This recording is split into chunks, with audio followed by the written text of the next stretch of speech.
Bonsoir à tous et bienvenue pour cette troisième conférence de l'Université védique Vidya Dharma du fonds de dotation Veda Dharma Foundation. C'est un grand plaisir de vous accueillir ce soir pour cette troisième conférence de l'année universitaire qui a débuté à l'automne dernier. Donc, ce soir, nos intervenants sont Satamuni, Cédric Grenier et Revati, Rachel Fournier, et ils vont nous parler du thème le Saukyabhava, c'est-à-dire l'état de bien-être inspiré des Védas. Et ils vont présenter un des textes classiques de la philosophie indienne, le Sankhya Karika. Voilà. Donc, je vais leur laisser la parole et puis on se retrouvera tout à l'heure pour vous parler du séminaire qui suit cette visioconférence. Très bonne écoute et à tout à l'heure. Bonjour à toutes et à tous. Bonjour à toutes et à tous. Alors, c'est un vrai plaisir de vous retrouver pour cette conférence qui lance donc le séminaire sur le bien-être qui sera au mois de juin, donc à la mi-juin. Donc, on va vous présenter… 11 et 12 juin. On va donc vous présenter pas un commentaire, mais plutôt un résumé d'un texte, comme disait Varuna, donc un texte classique de la philosophie indienne, donc le Sankhya Karika. Donc, je vais laisser la parole à Revati. Donc, en fait, on va lire nos notes parce que c'est très technique, très philosophique et on ne voudrait pas faire des confusions dans les termes, etc. Donc, on a écrit un script et en fait, chaque partie, ça va être alternatif, un coup Revati, un coup moi, et ça va donner un peu plus de dynamique à l'exposé et peut-être, on espère, plus de légèreté. Parce que si moi, je commence à parler, après, je ne m'arrête plus et je mets la grande vitesse et on ne comprend plus ce que je dis. Donc, ça va donner du rythme. Voilà. Alors, le Sankhya Karika de Ishvara Krishna est un poème philosophique datant de la dynastie Gupta, entre le 3e et le 5e siècle avant notre ère. C'est un texte sanskrit composé en vers arya, rassemblé 72 karikas. Karika signifie énumération. Le but de cet ouvrage était de condenser les Sankhya Sutras ou les Shashti Tantra du sage Kapila du 5e siècle avant notre ère. Kapila est considéré comme le fondateur de la philosophie Samkhya. Satamuni et moi allons vous en donner un résumé. Le Sankhya est une pensée dualiste et l'un des 6 darshanas, point de vue, système orthodoxe de la philosophie indienne. Il va de pair avec les Yoga Sutras de Patanjali, lesquels sont souvent considérés comme l'application pratique de cette pensée. Le Sankhya Karika est une œuvre majeure de la culture indienne. Il est également couramment désigné par l'expression « les 25 principes », du fait qu'il présente un système ontologique de 25 tattvas. Un tattva est un principe fondamental, un constituant élémentaire de la réalité.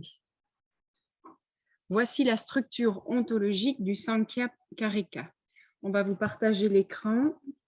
Et on va vous le laisser pendant toute la conférence. Comme ça, vous pourrez suivre en fait au fur et à mesure de la description de chaque karika la structure en fait ontologique qui s'y rapporte. Bon, très bien. Donc là, vous voyez, donc, quand Revati vous disait c'est une philosophie dualiste, en fait, c'est parce que les deux principes fondamentaux, les deux principes les plus fondamentaux parmi les 25, ce sont Purusha et Prakriti, qui sont tout en haut de cet organigramme. et c'est à partir d'eux que se manifeste le réel. Alors, c'est plus complexe que… ce n'est pas un système comme dans le yin et le yang dans la philosophie chinoise, hein, c'est beaucoup plus complexe. Donc, il ne faut pas le résumer comme étant principe masculin d'un côté et principe féminin de l'autre. Vous allez voir, c'est vraiment beaucoup plus subtil. Donc, on voit donc ces deux principaux tattvas. Puis ensuite, vous avez donc sous Prakriti tous les tattvas qui dépendent d'elle, en fait, qui sont sa manifestation. Vous avez Buddhi, l'intelligence discriminante, Ahamkara, qui est l'ego, le sens du jeu, Manas, qui est le mental, la faculté de cognition et d'action. Ensuite, vous avez les 5 Jnanendriyas, qui sont les organes de connaissance, les 5 Karmendriyas, qui sont les facultés d'action, les 5 Tanmatras, les éléments subtils ou objets de perception, et les 5 Mahabhutas, qui sont les éléments grossiers, donc avec Akasha, donc l'éther, Vayu, l'air, Agni, le feu, Apas, l'eau, et Prithvi, la terre. Donc il y a certains éléments qui vous parlent, hein, que vous connaissez certainement déjà. Bien, en fait, c'est dans cette philosophie du Sankhya qu'on trouve l'origine en fait de leur utilisation après dans la pensée indienne. C'est vraiment le fondement de ces concepts. Donc maintenant, on va vous faire donc, le résumé de chaque groupe de karika par thématique. Donc à partir de la première karika jusqu'à la troisième karika, donc c'est un exposé en fait de la problématique de l'ouvrage. Ces premières karikas exposent d'une manière très classique le problème de la souffrance, qui s'appelle dukkha, qui est inhérente à la condition humaine et montre l'insuffisance des solutions connues. Alors, il existe 3 types de souffrance selon ce texte et selon la tradition indienne en général. Ce sont les souffrances d'origine physique, psychique et surnaturelle. Alors, par surnaturel, il faut comprendre les attaques par sorcellerie, par les démons, mais aussi l'influence néfaste des astres. Le texte nous dit que les solutions connues sont insuffisantes, impures ou inégalitaires. Alors, il ne s'agit pas seulement d'une solution de type médical hein, pour ces souffrances-là. En fait, il s'agit plutôt des rituels, des yetnyas, des rituels religieux et des yetnyas. Donc, c'est surtout de ça qu'il est question dans ce texte. D'abord, elles sont insuffisantes, car elles ne donnent pas de solution définitive au karma. Ensuite, elles sont impures, car elles sont, surtout au moment de la rédaction de cet ouvrage, basées sur le sacrifice animal. Par exemple, le sacrifice des chevaux, qui était très répandu à l'époque védique et brahmanique. Enfin, elles sont inégalitaires, car elles sont le privilège exclusif des prêtres et des souverains. Alors, de la karika 4 à 7, ça expose « Seule une connaissance juste, pramana, peut apporter le salut, la libération. Il existe 3 types de connaissances justes, celles issues de l'expérience par la perception, celles qui découlent de l'inférence, de la déduction par la raison, et enfin celles qui reposent sur le témoignage valide par les écritures sacrées, c'est-à-dire les Védas. » Donc, juste une petite parenthèse, vous voyez, le parti pris en fait de Ishvara Krishna, c'est de dire les rituels religieux sont insuffisants pour libérer l'homme et en fait la solution réside dans la connaissance, dans la grande connaissance ou dans la philosophie Samkhya. Donc à partir des karikas 8 et jusqu'à 11, il s'agit de définir la méthode d'analyse pour appréhender le réel. Cela commence par la théorie de la causalité. En effet, pour comprendre la condition humaine, il faut rechercher l'origine de la souffrance. Et c'est dans cette compréhension du réel qu'il faut chercher. Le Sankhya Karika présuppose que les effets préexistent dans la cause. Alors, c'est un peu technique, mais cela signifie que la nature de la cause peut être déduite à partir de ses effets. Cette théorie de la causalité s'appelle Saktaryavada.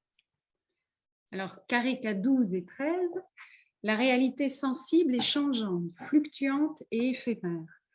Il est difficile de l'appréhender. Pour comprendre sa nature, il faut avoir recours à la métaphore de l'étoffe tissée. En fait, c'est comme un tissu qui serait composé de trois fils élémentaires, les trois gunas. Ils sont les attributs ou les qualités fondamentales de la nature. Il y a sattva, rajas et tamas. Sattva représente la bonté, la luminosité et la légèreté. Rajas, l'action, la tension et l'instabilité. Et enfin tamas, les ténèbres, l'obscurité, l'inertie et la lourdeur. Ishvara Krishna utilise la métaphore de la lampe à huile pour expliquer comment les objets sensibles sont constitués de gunas.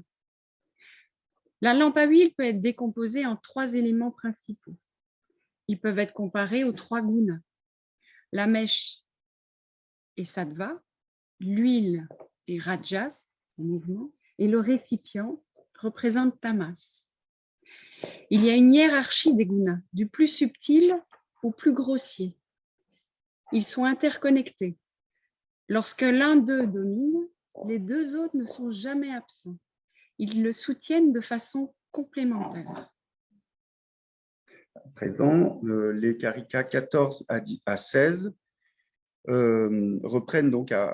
reviennent à nouveau sur le principe de causalité que nous avons énoncé précédemment, et il en est déduit l'existence de la prakriti.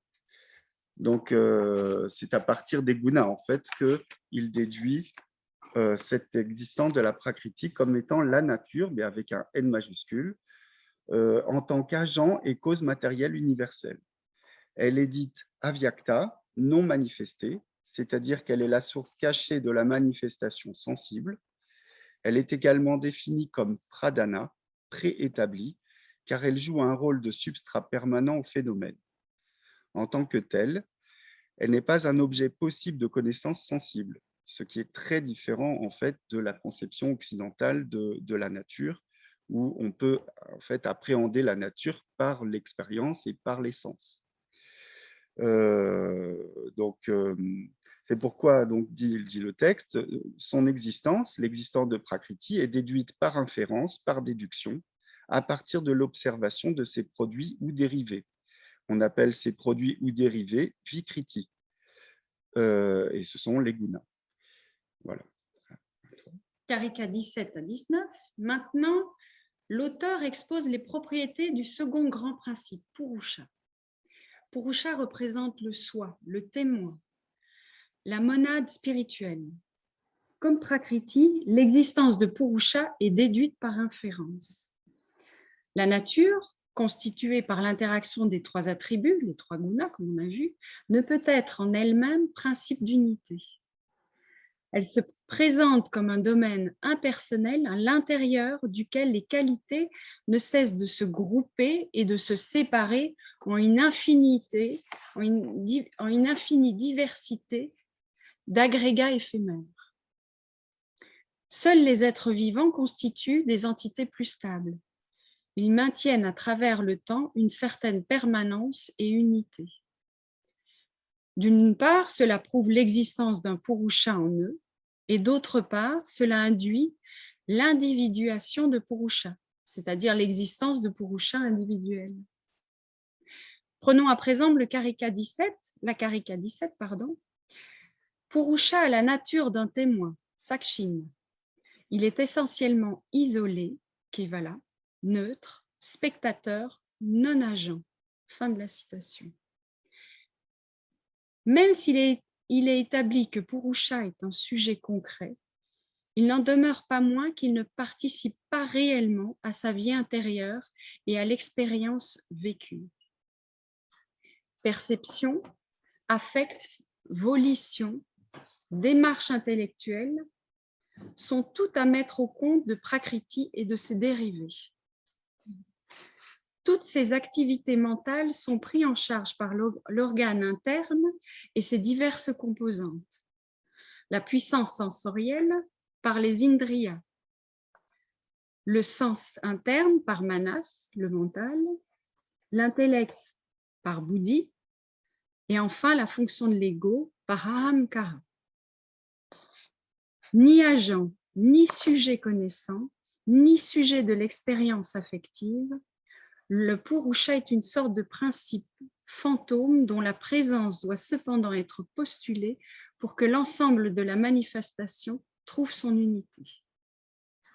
Alors, juste une petite précision. Donc, les indriyas, ce sont les anendriyas, les 5 janendriyas et les 5 karmendriyas. On avait oublié de mettre le petit chapeau pour qu'il y ait cette compréhension. Mais vous voyez bien donc que Purusha n'est pas, voilà, n'est pas ces éléments, ce ne sont pas ces éléments-là. Il est complètement isolé.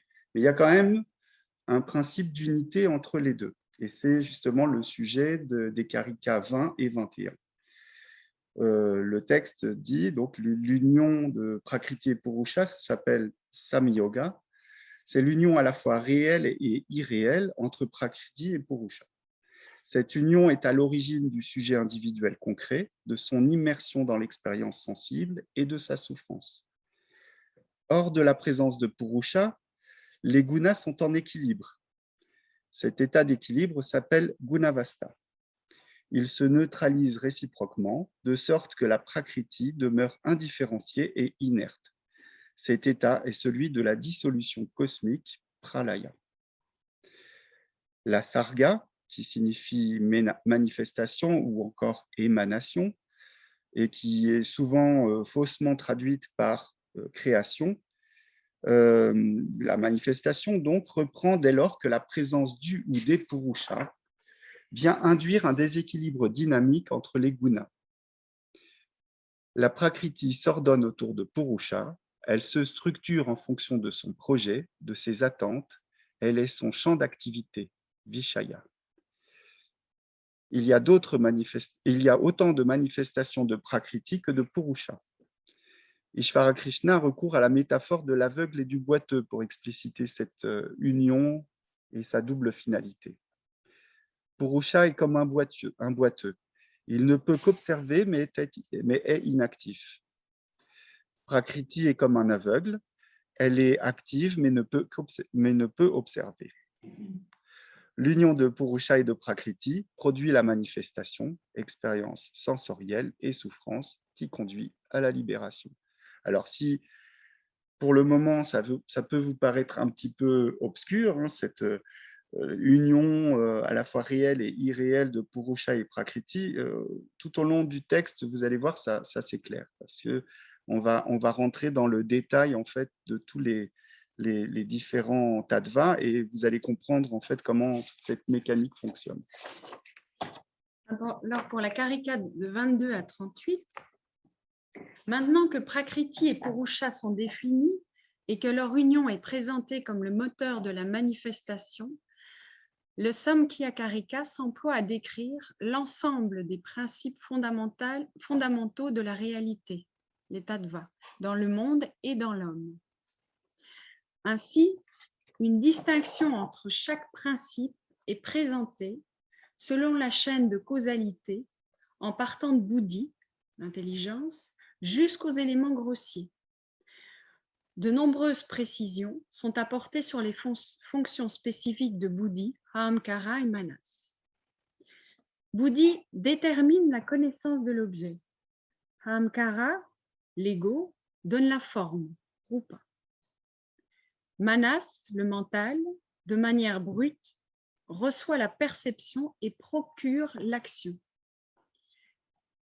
Mais c'est surtout le lien entre Purusha et Buddhi qui retient notre attention. Précédemment, la métaphore de la lampe à huile était utilisée pour rendre compte des objets accessibles au sens. À présent, elle est évoquée pour décrire l'ensemble des tattvas produits par Prakriti. Elle permet de comprendre la fonction de Buddhi vis-à-vis de Purusha. Les organes de sens et de l'action sont comme la lampe à huile. Ils sont une combinaison changeante des trois gunas qui permet à Buddhi de représenter l'expérience sensible au Purusha. Les trois composants de la lampe participent tous les trois à la lumière qui permet au porteur de la lampe de voir et de se mouvoir. La lumière représente l'intellect, Buddhi, et l'observateur, c'est Purusha. Très bien. Donc, à présent, on va passer au karika 39 à 45.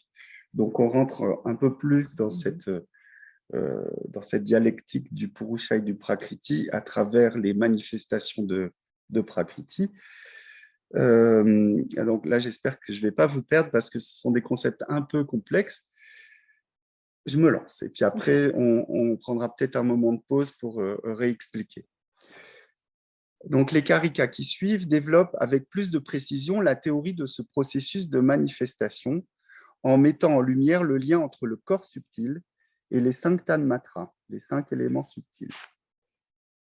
Donc, qu'est-ce que c'est ce corps subtil? Justement, c'est ça la question. C'est important de bien comprendre de quoi il s'agit. Donc, le texte fait référence à 2 types de corps, le corps physique ou corps grossier, qu'il nomme Stula Sharira, et le corps subtil, Linga Sharira. Alors, il faut savoir quand même que dans la tradition, en fait, le texte fait référence à un 3e corps, le corps causal, mais j'en parlerai après. Mais c'est surtout ces 2 corps-là qui sont détaillés dans ces karikas. Donc, le premier, le corps physique, le corps grossier, est composé des Mahabhutas, les 5 éléments grossiers. Le second est composé des 5 éléments subtils, des éléments subtils, de Buddhi, de Ahamkara, de Manas, des Tanmatras, les 5 éléments subtils de perception. Le premier est né de parents périssables. Le second est formé antérieurement à la naissance. Il est sans attache, permanent, jusqu'à la libération, moksha. Il est inapte à l'expérience sensible. Il transmigre, revêtu de diverses dispositions, karma. Ce n'est pas l'âme. L'âme, c'est Purusha. D'une certaine manière, on pourrait dire l'âme, c'est Purusha. On va dire le corps subtil, c'est comme son véhicule. C'est le véhicule de l'âme qui, à travers les cycles des incarnations, va faire l'expérience de la Prakriti. Mais le corps subtil appartient au domaine de la Prakriti. Ça va? Et en fait, il sert d'une certaine manière de réceptacle au Purusha pour pouvoir être spectateur de la manifestation. Donc, je reprends ma lecture. Donc, pour saisir la complexité du lien entre ces 2 corps, l'auteur a recours à la métaphore de l'acteur ou du danseur. Je cite, « Le corps subtil existe comme un acteur, natya ». Fin de citation. Le mot sanskrit natya signifie acteur, mais aussi danseur. Ils sont indifférenciés dans l'art dramatique indien. Par exemple, dans le Natya Shastra, le traité d'art dramatique du sage Bharata. Il nous dit « Nous habitons un corps physique et un corps psychique. Pour la durée d'une vie, comme un acteur s'habille et se maquille avant d'entrer sur scène pour la durée d'une pièce. » Je trouve que cette métaphore est vraiment très pertinente. Enfin, en tout cas, on arrive vraiment à mieux saisir de quoi il s'agit. Le corps subtil réalise le double objectif de Purusha, percevoir et se libérer de la perception. Ainsi, les qualités sattviques telles que la sagesse, la bonté et la générosité conduisent vers la libération du corps subtil. Les qualités tamasiques comme la haine, l'attachement et la jalousie créent le lien et conduisent à la transmigration. Ou pour dire autrement, le détachement conduit le corps subtil à la dissolution dans Prakriti, l'attachement rajasique ou tamasique, dominé par les désirs, conduit à la souffrance et à la réincarnation perpétuelle.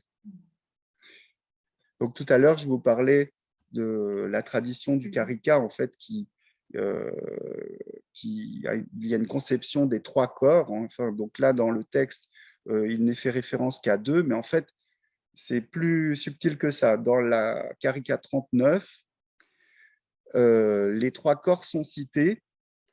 Je cite, « triple sorte d'objets spécifiques », mais souvent les commentateurs et les traducteurs ne perçoivent pas, enfin ils font comment dire, la confusion avec les trois tattvas subtils que sont, enfin les trois entités subtiles que sont Buddhi, Ahamkara et Manas. Et donc le corps causal, qui est ce corps, qui est l'un des trois corps les plus subtils, donc qui est encore plus subtil que le corps subtil, le Linga Sharira. Donc c'est lui qui représente véritablement l'essence de l'âme, même si ce n'est toujours pas l'âme, hein. L'âme, c'est toujours Purusha, mais c'est la partie la plus subtile de ce corps subtil. Et la différence entre ce corps causal et le Linga Sharira, donc le corps subtil tel qu'il est décrit dans la métaphore de l'acteur, quand le spectacle se termine, quand Prakriti cesse sa manifestation, le Linga Sharira, le corps subtil, se dissout. Mais ce qui persiste en fait de ces trois corps, c'est le corps causal qui, lui, se fonde dans Prakriti dans le pralaya, donc dans la dissolution, jusqu'à une nouvelle manifestation de Prakriti. Donc en fait, c'est ce qui est permanent dans la manifestation de, on dirait l'âme, mais c'est pas juste de dire l'âme, hein, vous avez compris. Enfin, voilà, c'était juste une petite précision parce que beaucoup de textes sur lesquels on a travaillé, notamment les traductions en français, il faut dire que le texte en lui-même est un peu obscur et donc il est sujet à beaucoup d'interprétations et de conflits d'interprétation. Et il nous a semblé vraiment utile de faire cette précision parce que si vous connaissez un petit peu la philosophie indienne, que ce soit védantique ou celle du Samkhya, il y a toujours cette théorie des trois corps. Et donc, vous auriez pu nous dire, mais vous parlez des deux corps, mais où est le troisième? Enfin, voilà, donc c'était important de le rappeler. Voilà, c'est tout, parce qu'en fait, ça, je l'ai dit. Voilà. Pour les karikas suivantes, de 46 à 51, elle traite surtout des dispositions subjectives, positives et négatives, les bhavas, les états de conscience. À partir de Buddhi, les différents types de réalisations et d'erreurs sont décrits en fonction des gunas dominants. L'auteur dénombre une cinquantaine d'erreurs classées en fonction de leur nature. Nous n'allons pas tous les détailler ici aujourd'hui. Ce qu'il faut retenir de ce passage, c'est que la pramana, la connaissance juste, est une affaire complexe et qu'elle dépend principalement de la combinaison des gunas dans les différents tattvas et de la prakriti.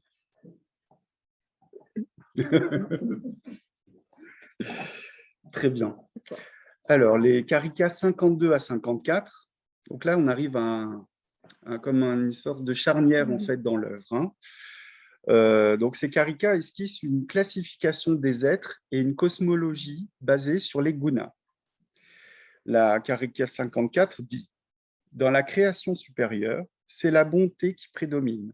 En bas, la création est dominée par l'obscurité. Dans la création du milieu, c'est la passion qui l'emporte. Et ces trois créations comprennent dans leur totalité tous les êtres, depuis Brahma en tant que créateur jusqu'à la plante. » Stamba. Fin de citation. L'humain se trouverait donc à mi-chemin entre les êtres divins hautement sattviques et les êtres tamasiques du monde animal, végétal et minéral. Étant le théâtre incessant d'une lutte entre ces deux polarités, entre ces deux gunas, l'homme est l'être rajasique par excellence. Il est instable, insatisfait et exposé à la souffrance. Là, on voit enfin une explication qui nous satisfait par rapport aux premières karikas qui parlaient de trouver une explication à ces souffrances. Alors, les karikas de 55 à 59 exposent la double finalité du processus créateur. Celui-ci vise l'expérience affective et sensorielle et la libération. C'est au genre humain qu'il incombe de réaliser ce double objectif. À la différence de tous les autres êtres, l'homme ne remplit pas spontanément sa propre fonction, son swadharma. Pour cesser la souffrance et l'ignorance, il doit se fixer des objectifs sattviques et s'y conformer en développant des vertus intellectuelles et morales. Mais selon l'auteur du Samkhya Karika, cela ne suffit pas pour atteindre la libération. Sattva est toujours accompagné de tamas et de rajas, même à l'état résiduel. Donc une méthode radicale est donc nécessaire et c'est ce que propose le Samkhya. Donc là, on arrive vraiment à la partie la plus élevée en fait de cette œuvre. Donc les Karikas 60 à 68. Donc c'est la méthode de libération qui est expliquée. Donc l'auteur nous dit, c'est par une discrimination décisive, viveka, que l'on peut se détacher totalement en pensée et en acte des attributs de la nature et parvenir ainsi à s'identifier au Purusha qui est au-delà des gunas. L'aboutissement de ce processus est l'isolement libérateur, Kaivalya. Alors, Viveka consiste à discerner ce qui n'est pas le Purusha, à adopter la posture du témoin, Sakshemi. Ne pas participer à l'expérience sensible et affective, cultiver la pure contemplation désintéressée des phénomènes mentaux, les désirs, les décisions, les affects. Se saisir comme témoin est la phase décisive du processus menant à l'isolement libérateur. Donc cet isolement libérateur, ce Kaivalya, est synonyme de moksha et de nirvana. Mais il a un petit plus dans sa signification, c'est qu'il nous donne une explication de comment parvenir à la libération. Alors, il s'agit surtout de se couper des attributs de la nature, comme nous venons de le dire, à travers les organes des sens et des pensées. Voilà. Selon le Samkhya Karika, seul l'isolement est libérateur. Dans les Yoga Sutras de Patanjali, il s'agit de l'état de samadhi, la fusion avec le soi. Ishvara Krishna évoque une dernière fois la métaphore de l'acteur pour illustrer son propos. Lorsque l'acteur a été vu, donc Prakriti, le spectacle se termine, il ne s'expose plus au regard du spectateur. Cette métaphore exprime la fin du jeu de Prakriti, la fin de la souffrance pour le sujet, la fin de la transmigration. Lorsque Purusha est parvenu à l'isolement libérateur, il rayonne une lumière sattvique sur Prakriti. Il est important de rappeler que le Purusha n'est ni lié ni libéré, il ne transmigre pas. C'est là le sort de Prakriti et à travers elle, celui du corps subtil. En effet, Purusha est un principe immuable et non évolutif. Et donc, le corps subtil, c'est le corps subtil qui est libéré. Ainsi, lorsque Purusha est parvenu au Kaivalya, les attributs de Prakriti se résorbent et mettent fin à la manifestation. Chacun des deux principes a enfin repris sa position initiale. Donc, voilà. Et donc, les dernières Karikas, 69 à 72, ne sont qu'un épilogue, en fait, une conclusion de Ishvara Krishna qui honore en fait la lignée ininterrompue des enseignants qui, depuis le sage Kapila, lui ont transmis cette grande connaissance. À présent, nous allons nous-mêmes entamer une conclusion. Enfin, on va essayer. Nous allons voir quelques contributions du Samkhya Karika à l'ensemble de la philosophie indienne. Alors, même lorsqu'elle est contestée et réfutée, la pensée du Samkhya demeure une référence incontournable. Les débats sont alors comparables à ceux que notre civilisation a pu connaître à la même époque. Il s'agit de la querelle des universaux qui, dans le christianisme des premiers siècles, faisait débat pour s'accorder le statut ontologique de Jésus et de l'Esprit Saint. Les autres systèmes philosophiques indiens ont amendé le système du Samkhya. Ils ont réaménagé ces concepts. Ainsi, on passe alors de 25 à 36 tattvas, le Vedanta et le Tantrika, 96 tattvas dans la philosophie des Natha et des Siddha.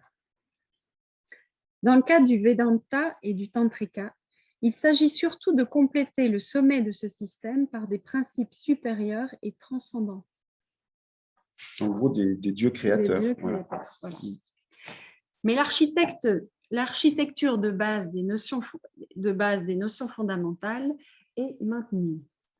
Ce que l'on peut dire de l'apport du Samkhya à ces divers courants philosophiques, c'est qu'il représente un moment essentiel pour susciter et justifier des pensées non dualistes. Oui, parce que c'était vraiment ce principe de la dualité qui gênait le plus, notamment, on aurait pu aborder la question des interprètes et surtout des ouvrages comme ceux de Adi Shankaracharya sur le Sankhya Karika, où il fait une critique vraiment radicale de ce dualisme, mais il va quand même garder les 25 tattvas, mais pour en rajouter d'autres, pour les compléter en fait.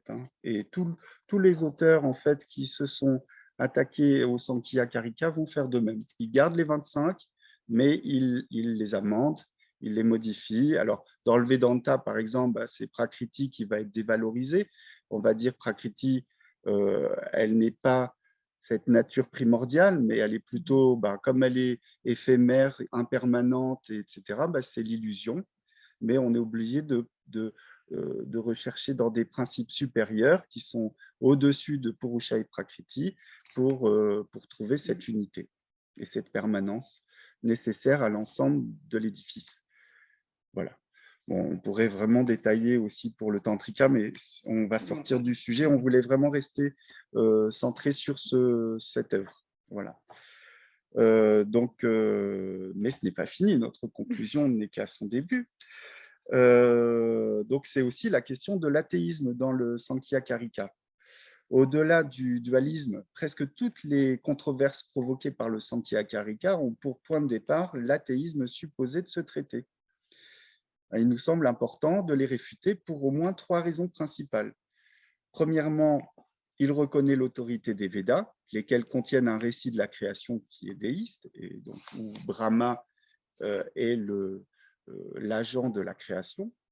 Deuxièmement, la Karika 54 évoque, et je vous la citais tout à l'heure, elle évoque l'ensemble de la création, de Brahma en tant que créateur jusqu'à la plante, Stamba. Donc là, on voit carrément, c'est cité, même s'il ne le développe pas.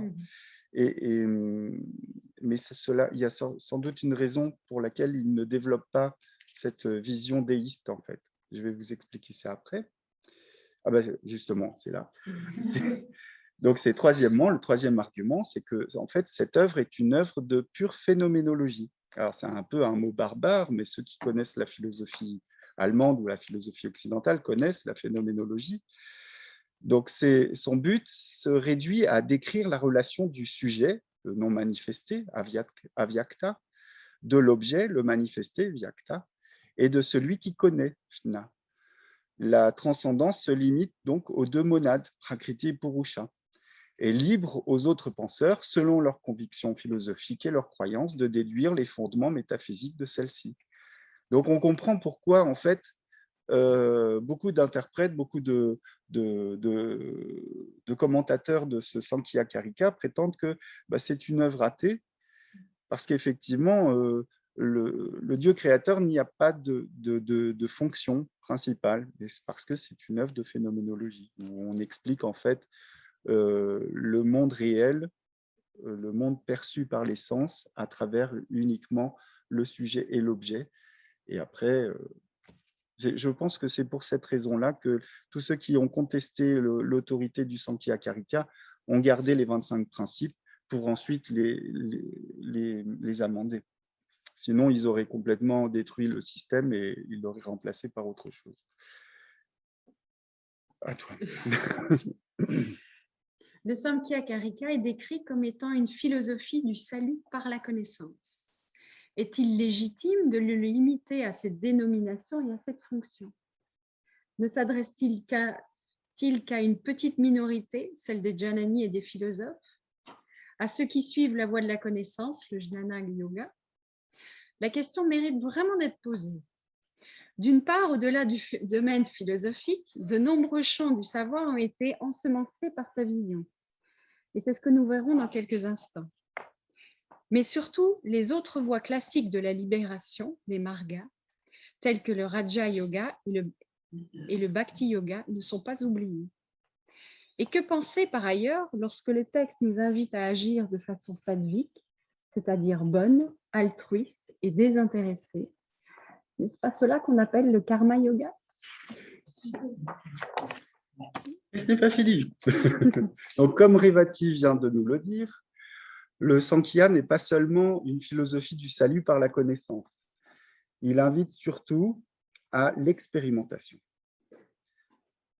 La science du yoga de Patanjali, on l'a dit en introduction, est la mise en pratique de cette pensée. Il s'agit bien évidemment des Yoga Sutras. Ces liens avec le Sankhya Karika sont si nombreux qu'une étude à part entière est nécessaire et nous proposons de nous y intéresser pour l'un des prochains séminaires de l'université. Par ailleurs, l'œuvre d'Ishvara Krishna a également eu une forte influence sur les autres courants du yoga, parce que là, on parle du yoga dualiste, du Sankhya, celui de Patanjali, mais il existe aussi des yogas unicistes, notamment celui qui est inspiré par la lecture védantique de la Bhagavad Gita. Il existe aussi des yogas tantriques, comme le Kundalini Yoga.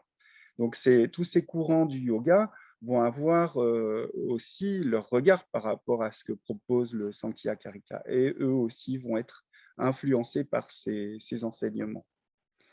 Naturellement, donc, ils vont se réapproprier les 25 principes, mais avec de nombreuses adaptations.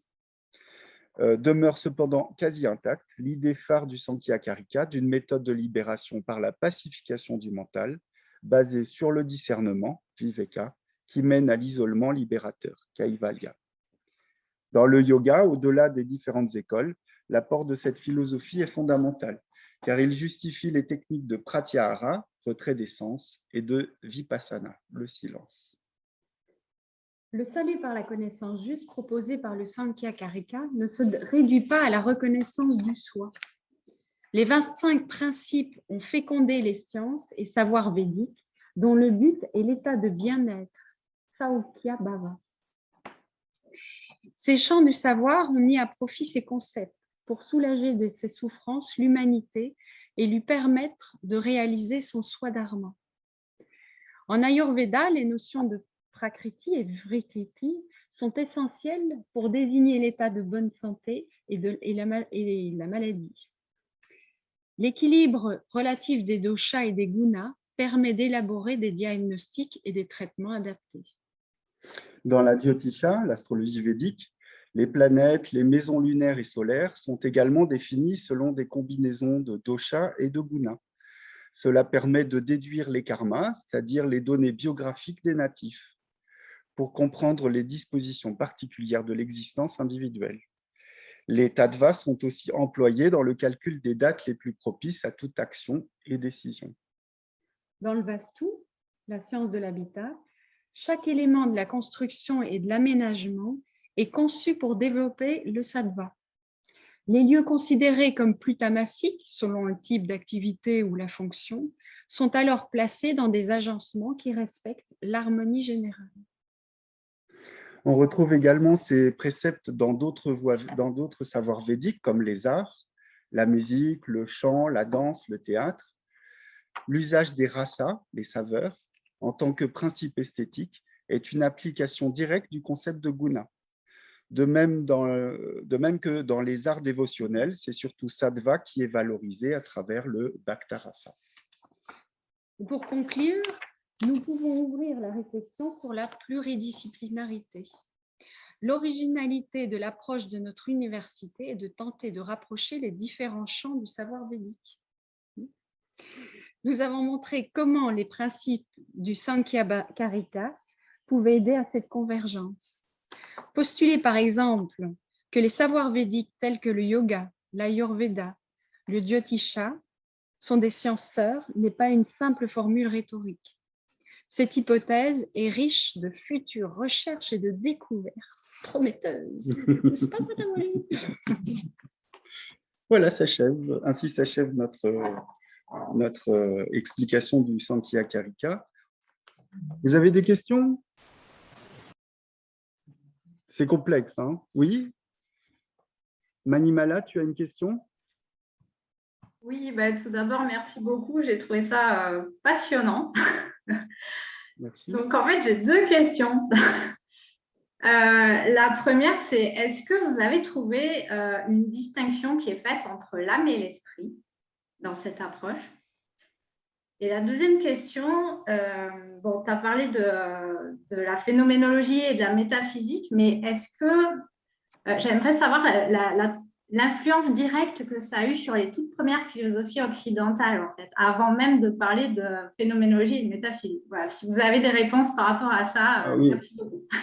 Alors, la première question, elle est intéressante, mais en fait,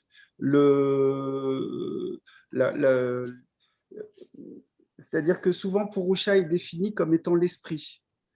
Et on voit, c'est un peu comme cet observateur, il est un peu aussi l'âme d'une certaine manière, mais c'est difficile. Je ne pense pas qu'il y ait de discussion dans le texte qui fasse référence à ça. Non. Il y a le corps subtil qui va être l'enveloppe et le corps causal qui vont être les enveloppes de Purusha pour pouvoir faire l'expérience de l'incarnation. Mais il n'y a pas de discussion entre âme et esprit. Ce n'est pas des concepts qui apparaissent dans le Sankhya Karika. Et par rapport à ta deuxième question, alors je ne sais pas si j'ai répondu, hein, mais en tout cas, voilà. C'est une question quand même qui mériterait d'être posée à un universitaire qui travaille depuis des années sur le sujet et surtout qui a lu l'ensemble des commentaires qui ont pu être faits sur le Sankhya Karika. Peut-être dans le Sankhya moderne, on a peut-être une réponse à cette question, mais dans le Sankhya classique du Sankhya Karika, ça n'apparaît pas. Ce n'est pas un débat qui apparaît dans cet ouvrage. Et ta deuxième question sur donc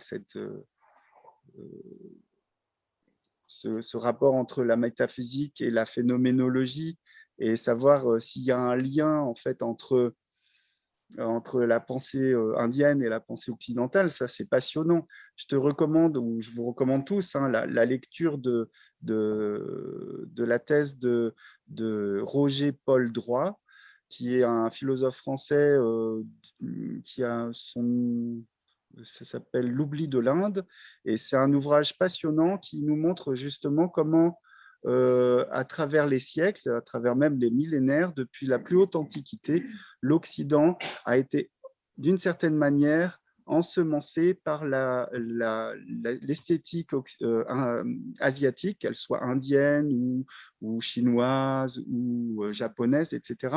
Et que systématiquement, on oublie cet apport. Et 2-3 générations plus tard, on fait « Ah tiens, on a redécouvert quelque chose en Orient » et puis ça a créé une nouvelle révolution au niveau esthétique et au niveau philosophique, au niveau des idées, etc. Et puis on oublie à nouveau. Et c'est comme ça un cycle permanent, enfin immuable.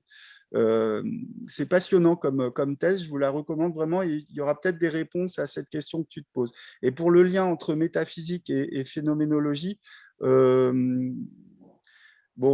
pour moi, quand je lisais le Sankhya Karika, j'ai fait des études de philosophie classique, occidentale, donc j'avais l'impression d'être dans Hegel, hein. C'était vraiment l'esprit, le Geist, et puis la nature, nature, avec un N majuscule. Pour moi, c'était vraiment, j'avais beaucoup du mal, en fait, à ne pas penser à la phénoménologie de l'esprit quand je lisais le Sankhya. Mais je crois que l'analogie, elle s'arrête là. C'est quand même fort différent. L'esprit et la nature n'ont pas du tout les mêmes statuts ontologiques en fait, entre les deux approches.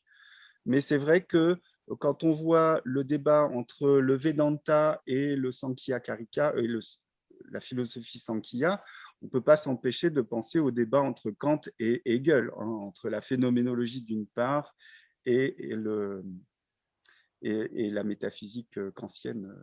Enfin, vraiment, pour moi, c'était une évidence. Et donc, d'une certaine manière, ça nous ramène aussi à nos fondamentaux occidentaux qui sont le grand débat permanent et immuable entre Aristote et Platon. Là, c'est évident. Mais bon, à chaque fois, on ne peut pas faire un parallèle. C'est-à-dire, il y a quelque chose de commun dans la structure du débat, mais les concepts sont radicalement différents. Voilà.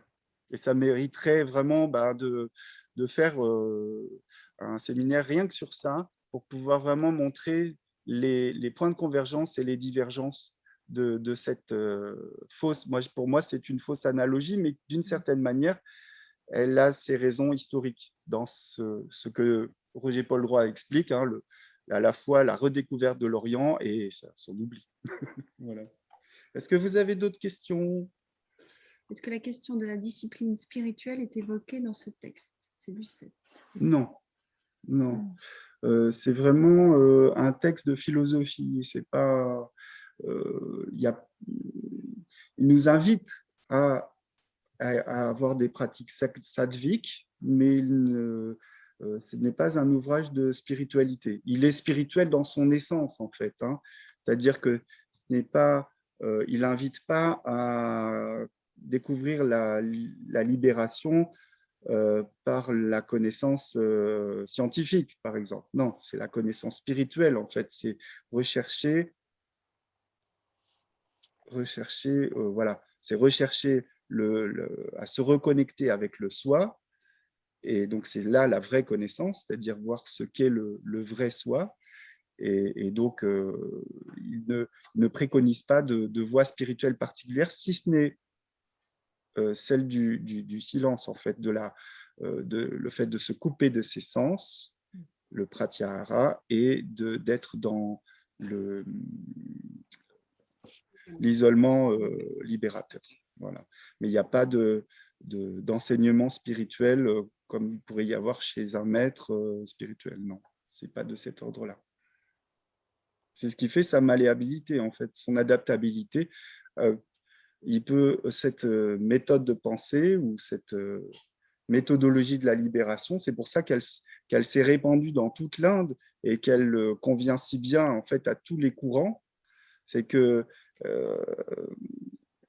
c'est comme un vêtement aussi qui peut être mis, quelles que soient ses croyances.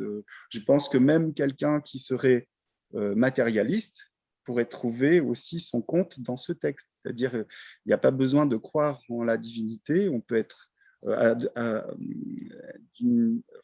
adhérer à une philosophie matérialiste et reconnaître l'autorité du Sankhya-Karika dans sa pertinence. Alors, quelle édition de ce texte préconisez-vous, en français ou en anglais? Alors, c'est compliqué.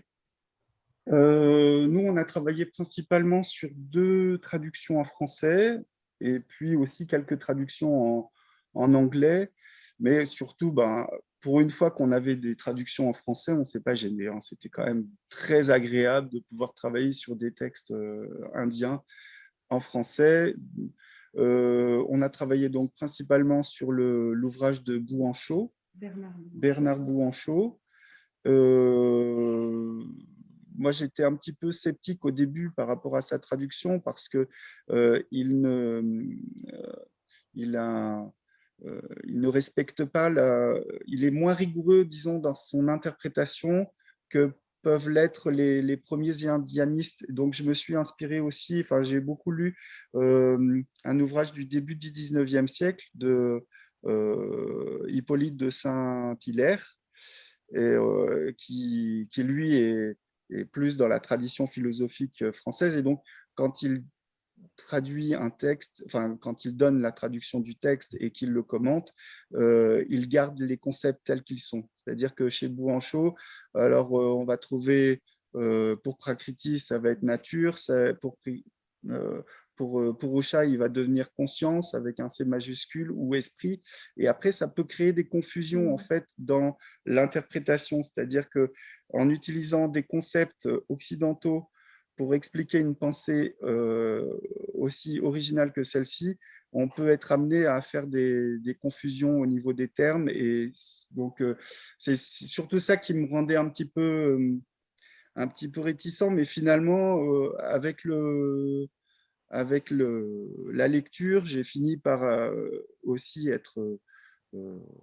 par dompter cet auteur, et il est vraiment d'une lecture très facile. Ce qui est intéressant, c'est qu'il donne beaucoup d'images, il explique beaucoup par image, et donc ça permet par métaphore, et donc ça permet vraiment de saisir le sens précis du texte. Voilà. Pouvez-vous écrire le nom de l'indianiste?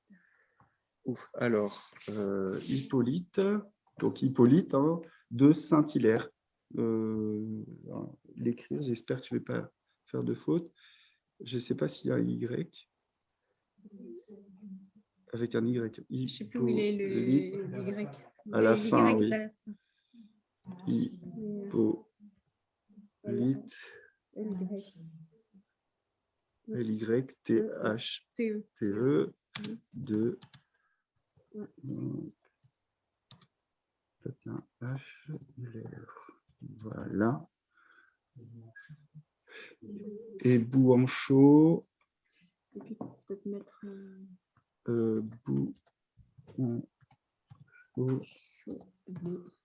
Bernard. Il y a avec un D. Hein. Bernard. Un D. Voilà. Peut-être mettre les... Comment? Peut-être mettre les ceux en anglais. Je n'ai pas les textes. Enfin, j'en ai plein, si tu veux, mais je n'ai pas les noms en tête. Parce qu'après, une fois que... j'ai commencé d'abord sur les textes en anglais, et puis par habitude, hein, et puis après, j'ai fini par me focaliser surtout sur le texte en français. C'était tellement agréable. Si jamais vos notes sont lisibles ou en électronique, est-ce que vous pourriez nous les envoyer? Il y a des choses que j'aurais bien notées qui sont passées oui, bien sûr. Au début. Mais on avait l'idée peut-être de les mettre en ligne sur le site de l'université. Donc, ce sera fait dans les prochains jours, oui.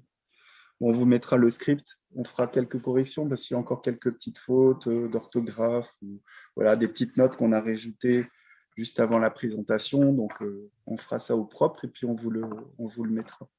Voilà, pas de souci. Est-ce que... Dans le chat? Non, Non, il faut qu'on fasse une petite correction d'abord. Mais il sera sur le site internet de l'université. Voilà. On va clôturer peut-être, oui. Hein, parce qu'il est 20h. Et donc, on va présenter donc, le séminaire du mois de juin donc, sur le bien-être. On dit peut-être nous ce qu'on va proposer et puis on laisse la parole à nos collègues intervenants.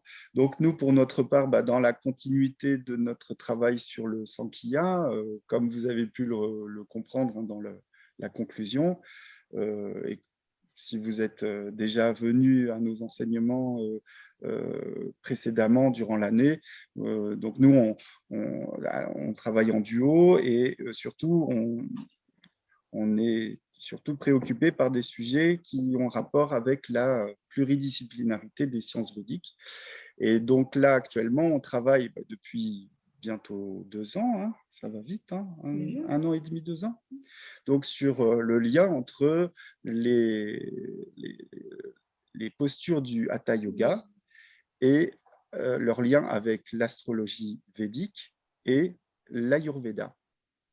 Et donc, on aura donc une intervention, plusieurs heures, qui vous expliquera avec, l'état d'avancement de nos recherches sur ce sujet, comment en fait ces postures peuvent être déterminées selon l'astrologie védique et donc selon le thème astrologique des personnes et comment en fait on peut comprendre a priori avec l'astrologie médicale et avec l'Ayurveda et particulièrement avec les marmas, l'effet on peut déduire l'effet médical et spirituel des postures en étant indépendant, et c'est ça le truc,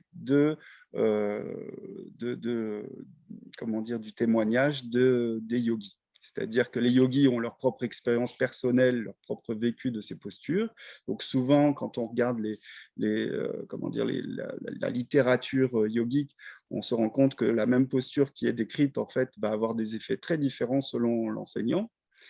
Et donc, certains vont dire, voilà, ça va soigner telle chose, et puis d'autres vont dire, surtout pas, faut pas, parce que ça va être tout l'inverse. Donc, ça, c'est leur ressenti personnel, hein, donc on ne remet pas en question, on va aussi en prendre compte dans notre analyse, mais on a élaboré en fait un outil qui nous permet en fait d'avoir des critères objectifs en fait avec l'astrologie médicale et avec l'Ayurveda pour déterminer a priori quelles sont les propriétés thérapeutiques et spirituelles de ces postures. Voilà, je vais laisser la parole à nos collègues. Merci beaucoup d'avoir suivi cette conférence et à très bientôt. Merci à tous. Donc, je vais vous présenter Bhagirathi. Bhagirathi qui, en fait, est une praticienne du Vastu et donc qui habite l'Italie, qui est experte dans cette matière et qui donc, fera l'enseignement. Donc, elle parlera soit en italien, soit en anglais quand ça va dépendre de comment on va faire le séminaire. Mais là, avec nous, ce soir, elle est là. On va lui laisser la parole. Elle va nous dire ce qu'elle nous propose. Et donc, on remercie Sudamai qui va la traduire. Io sono qui, mi sentite? Voilà, je suis là, vous m'entendez? Oui. Perfetto.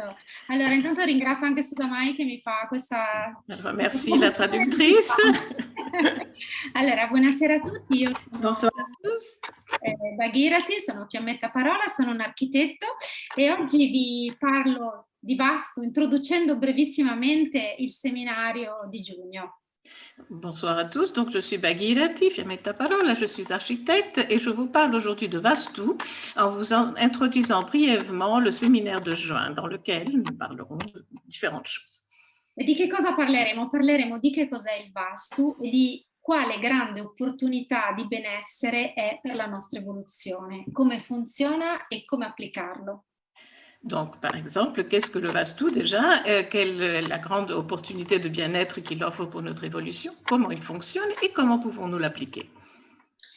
Che cos'è il Vastu? Essenzialmente, molti di voi lo sanno già, qualcuno ancora non lo sa, ma il Vastu è la scienza vedica che studia lo spazio abitato, quindi la casa o qualunque spazio in cui l'essere umano si muove, nel rapporto tra l'essere umano e il cosmo. Alors, le Vastu est la science védique qui étudie l'espace habité ou vécu, mais aussi n'importe quel espace dans sa relation entre l'être humain et le cosmos. Questa antica scienza, il Vastu Vidya, ricerca armonia, bellezza, equilibrio, ma soprattutto verità all'interno dell'individuo nel suo rapporto con ciò che lo circonda. Donc, cette ancienne connaissance recherche d'abord l'harmonie, la beauté, l'équilibre, surtout la vérité, à l'intérieur de l'individu et de sa relation avec ce qui l'entoure. Ma qual è la cosa fondamentale del Vastu? Lo scopo fondamentale del Vastu è quello di realizzare uno spazio, una casa, affinché le persone che vi abitano possano realizzare al massimo le proprie potenzialità sul piano spirituale e materiale. Mais quel est le but vraiment du Vastu? C'est de réaliser, d'aménager un espace afin que les personnes qui l'occupent puissent au mieux développer leur potentiel, soit sur le plan matériel que sur le plan spirituel. Il Samkhya Karika si apre affermando che la ricerca della felicità è un bisogno fondamentale di tutti gli esseri umani. Tuttavia l'essere umano però è afflitto da diverse forme di sofferenza, come abbiamo Le Samkhya commence en affirmant que la recherche du bonheur est un besoin fondamental de tous les êtres humains.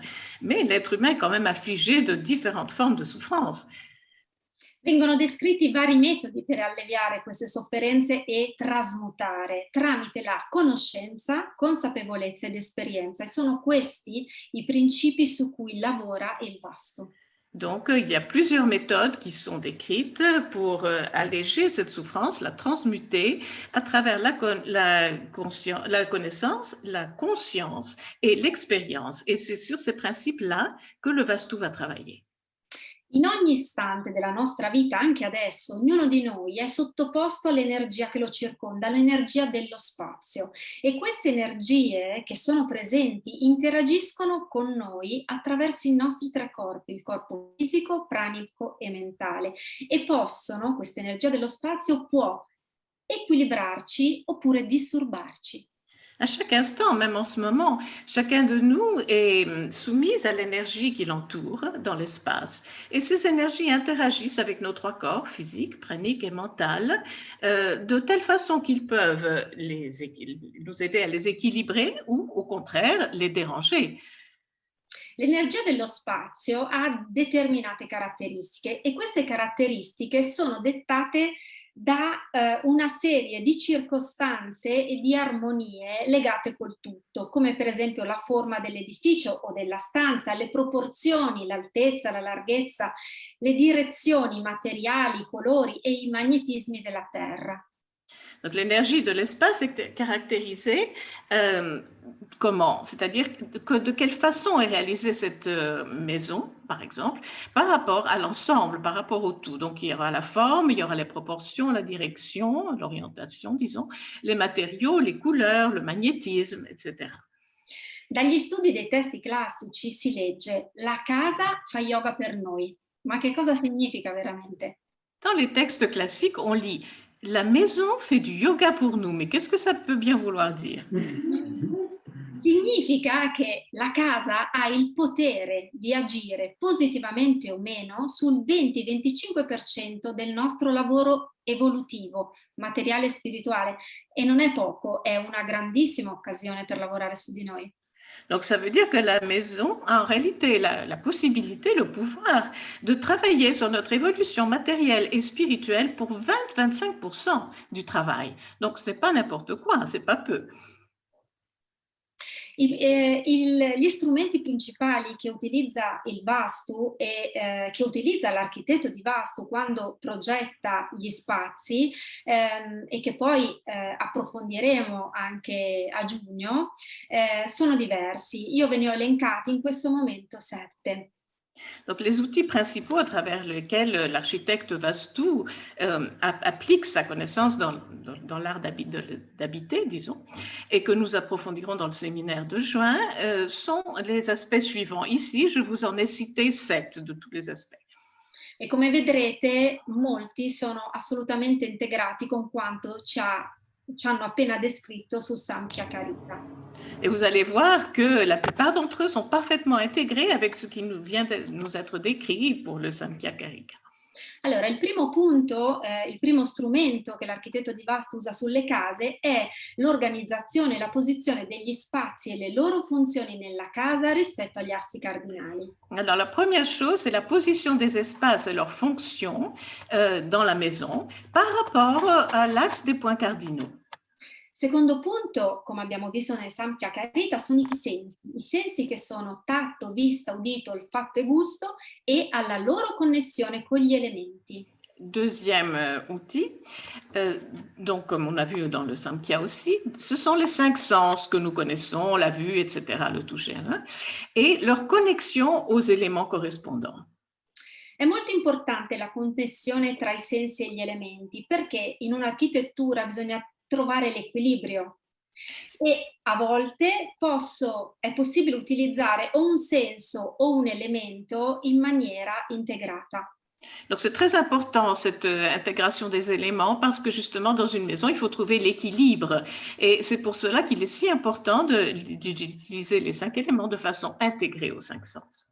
Un esempio è, per esempio, se mi voglio riferire all'elemento terra, posso usare il senso dell'olfatto. Par exemple, si je veux travailler sur l'élément terre, je vais utiliser le sens de l'odorat. Quindi il terzo punto che utilizza l'architetto di Vastu sono gli elementi che conosciamo, terra, fuoco, aria, acqua ed etere. Donc, le troisième point, ça va être utiliser les éléments que nous connaissons, les 5 éléments, y compris les terres, donc la terre, l'eau, feu, etc. Il quarto punto che viene analizzato nell'architettura Vastu sono i guna. I guna, che come sappiamo sono la qualità della materia e nell'ambito dell'architettura utilizziamo sattva come armonia e equilibrio, rajas come l'azione e tamas come l'inerzia.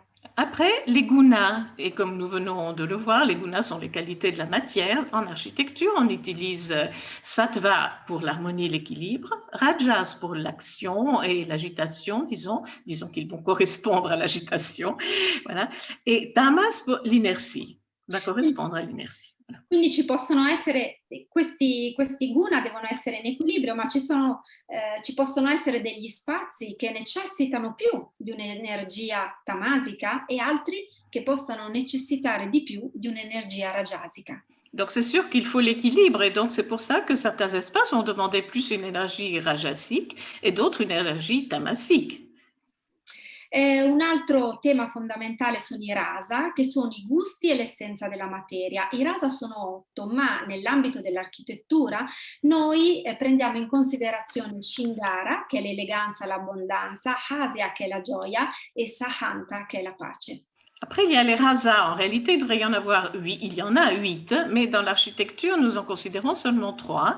Donc, ce sont les goûts et l'essence de la matière. Hein. Donc, c'est Shingara, l'élégance et l'abondance, Hasya, la joie, et Sahanta, la paix.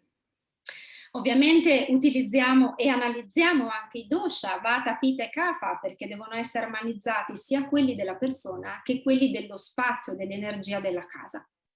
Bien sûr, après, on va utiliser les doshas, vata, pitta, kapha. Il faudra examiner soit les doshas de la personne et soit ceux de l'espace dans lequel elle va vivre. In ultimo vengono considerati i materiali e i loro orientamenti, proprio come vengono posizionati determinati materiali all'interno della casa. Un esempio è un legno. Un legno dovrebbe essere posizionato tenendo conto della direzione in cui è tagliato e dell'origine da cui è stato estratto sull'albero. Alors après, on va examiner les matériaux et leur orientation. Donc dans quel secteur de la maison ils vont être mis. Et par exemple, si on parle du bois, il va falloir aussi voir d'où il vient ce bois et quelle est la direction de sa coupe. Donc voilà, la direction intérieure du tronc, de ce que c'est, et comment il a été coupé. Abbiamo visto che nel Samkhya Karika si parla di conoscenza ed esperienza, quindi io in questa piccola breve presentazione vi invito a coltivare un'esperienza fin da adesso per tutti. Alors, on a vu que le Samkhya Karika nous parle surtout d'une connaissance par l'expérience. Alors, je vous invite à comme ça, commencer à faire une expérience et à la développer, à la suivre, surtout si vous avez envie de participer au séminaire de juin, dès maintenant. Nei prossimi giorni iniziate ad assaporare lo spazio in rapporto ai punti cardinali. Cosa significa? Provate a meditare stando nella vostra stanza e rivolgendovi col proprio viso a nord, sud, est, ovest. Alors, dans les jours qui suivent, là, commencez à goûter l'espace en relation aux points cardinaux, c'est-à-dire, par exemple, essayez de méditer dans votre chambre en vous asseyant dans différentes positions cardinales par rapport aux points cardinaux. E oltre alle posizioni del viso verso i punti cardinali, provate a sedervi all'interno, nel centro della stanza, oppure ai bordi, verso le pareti esterne. Donc ça, c'est votre visage qui doit être tourné vers nord, est, sud, etc. Et puis aussi, essayez de vous asseoir au centre de la pièce et de voir la différence avec quand vous vous asseyez sur les côtés ou près du mur, mais sans appuyer votre dos au mur. E ascoltate le sensazioni. Vi dico di farlo con la meditazione perché insomma ho visto anche tanti visi che conosco, quindi siete insomma meditate, però questa cosa si può fare con qualunque azione, anche se cucinate o anche se dormite. Quindi fate un'azione, è più facile con la meditazione perché vi affioreranno sensazioni, sentimenti, appuntatevele, ve li scrivete e poi ne parleremo insieme. Donc, vous commencez à observer vos sensations. Alors, moi, je vous ai parlé de méditation parce que j'ai vu beaucoup de visages que je connais dans les petits carrés de Zoom. Mais en fait, ça peut être tout ce que vous faites. Ça peut être quand vous cuisinez ou même quand vous dormez. Mais en fait, c'est plus intéressant en méditation parce qu'en méditation, ça va remonter, si vous voulez, facilement la sensation. Elle va venir en surface. Donc, vous pourrez facilement en prendre note et pour pouvoir ensuite vous en souvenir. A giugno continueremo il nostro viaggio nella conoscenza e consapevolezza di questa preziosa scienza e capiremo l'opportunità che dà il vasto per la nostra evoluzione. Donc, en juin, donc, nous continuerons ce voyage dans la connaissance et la conscience de cette précieuse science qu'est le Vastu et aussi de tout ce qu'elle peut nous offrir justement pour notre vie. E riusciremo anche ad analizzare e a identificare alcune cose pratiche che potremo applicare nelle nostre case. Et nous allons voir aussi certains éléments de Vastu que nous pourrons appliquer déjà dans nos maisons. Voilà. Quindi io vi ringrazio, penso che il mio tempo sia terminato. Donc, je vous remercie. Je pense que le temps est terminé. Ripasso la parola a Varuna. Et je redonne la parole à Varuna. Merci beaucoup, Bhagirathi. Vraiment, c'est passionnant.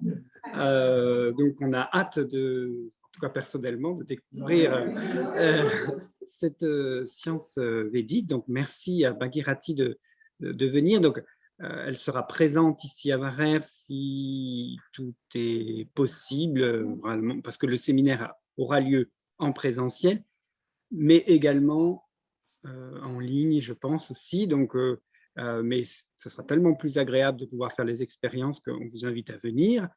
Et donc, ça sera vraiment un beau moment de partage de toutes ces connaissances védiques. Personnellement, je vous offrirai un petit temps de Jyotisha, donc ce sera un court moment, mais on verra le lien entre les planètes, les signes et bien sûr les gunas, les éléments. Et puis, on regardera le transit de la planète Jupiter, qui est une planète sattvique.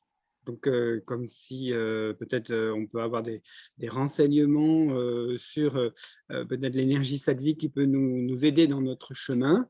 Donc, on regardera son transit qui vient de bouger en astrologie védique. Il vient changer de signe pour une année.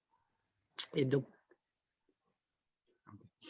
en fait, ce transit, il y aura voilà, ce sera un cours qui vous montrera les 12 possibilités en fonction de la position de la Lune.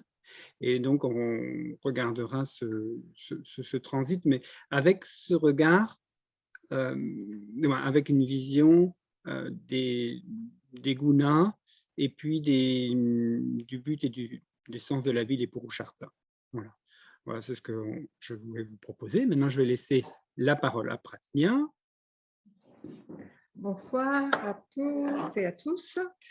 Alors, moi, j'aborderai le Saukhya-bhava, l'état de bien-être, par l'Ayurveda. Je vais lire mes petites notes. Alors, l'Ayurveda, on l'a déjà vu dans le séminaire précédent, nous permet de comprendre l'être dans sa globalité. Et en premier lieu, à partir de soi.